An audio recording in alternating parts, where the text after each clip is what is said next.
اس کے بعد اگلا سوال ہے، عورت اپنے گھر میں دعوت کا کیا طریقہ ہونا چاہیے جبکہ اس کی شادی ایسے گھر میں ہو جائے جس گھر میں دینداری بہت کم ہے، علم دین سے گھر کے افراد ناواقف ہیں، خاص طور سے شوہر؟ اللہ کے نبی صلی اللہ علیہ وسلم کا فرمان ہے کہ تنکح المرأۃ لاربع، عورت سے 4 اسباب کی وجہ سے شادی کی جاتی ہے، لمالہا ولجمالہا ولحسبہا ولدینہا فاظفر بذات الدین۔ یہی صورتحال شوہر کے لیے، عورت اپنے شوہر کو یا گھر والے اپنی بچی کے لیے جب لڑکا تلاش کریں تو ان کو دینداری کو ترجیح دینی چاہیے۔ جب دینداری کو ترجیح دی جائے گی تو دروس اور اس طرح کی چیزوں میں رکاوٹ نہیں آئے گی۔ لیکن مسئلہ کیا ہے، باپ تلاش کرتا ہے کہ امیر داماد ملے گا تو ہمارا کاروبار چمک جائے گا، پیسہ دیکھتے ہیں۔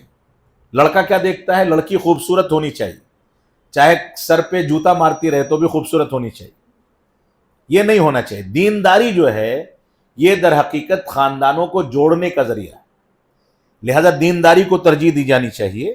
اگر کسی بچی کے گھر پر دعوت و تبلیغ کے امکانات یا دروس نہیں ہیں، جیسا کہ اس سوال میں کہا گیا، دروس کے اہتمام کا امکان نہیں ہے، گھر میں بے دینی ہے، شوہر بھی ساتھ نہیں دیتا ہے، تو ایسی صورت میں وہ انفرادی دعوت کرے گی، اس کو اجتماع کرنے کی ضرورت نہیں، کیونکہ وہ اجتماع کرے گی پھر شوہر سے تعلقات خراب ہوں گے اور مسائل ہوں گے۔